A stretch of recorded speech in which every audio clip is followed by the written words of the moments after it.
জনপ্রিয় ধারাবাহিক নাটক জামাই বাজারের বড় জামাই রুমি মারা গিয়েছে, এজন্য খুব শোকাহত এবং তার জন্য অঝরে কাঁদছেন ছোট জামাই। 4টি ভাইরাল ঘটনা নিয়ে আজকের ভিডিওটি নির্মিত হয়েছে, তাই না টেনে সম্পূর্ণ দেখতে থাকুন।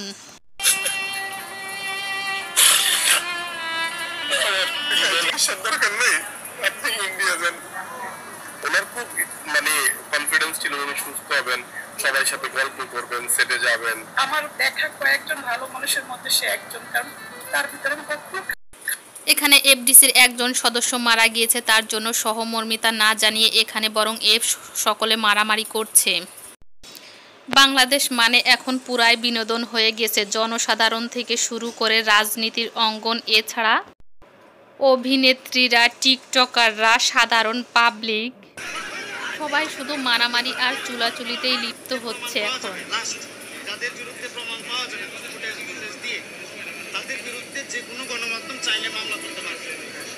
এই বিষয়ে মধুখালীর পঞ্চপল্লীতে গত বৃহস্পতিবার 2 ভাইকে পিটিয়ে হত্যা করে হিন্দুরা। তারই জন্যে এই বিক্ষোভ শুরু হয়েছে। কেবলমাত্র তারা সন্দেহের বশতই এই 2 ভাইয়ের প্রাণ নিয়েছে।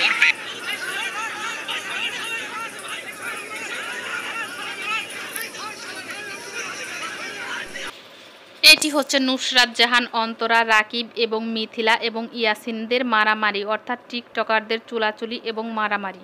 নুসরাত জাহান অন্তরা অর্থাৎ রাকিব হোসেনের স্ত্রী, রাকিব হোসেনের স্ত্রী, তারপর রাকিব হোসেনের ছোট বোন ঋতু, তারপর হচ্ছে নুসরাতের বড় বোন সুমি, তারপর হচ্ছে নুসরাতের মেজু বোন রুমি, তারপর হচ্ছে যে নুসরাতের যে বান্ধবী ছিল যে পাওয়ার খাটিয়ে আমাদের গায়ে আক্রমণটা করেছে সুমাইয়া।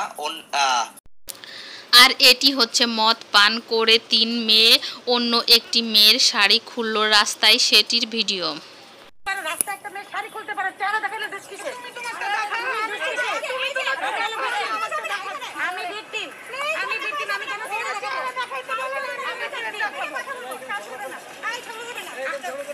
আমি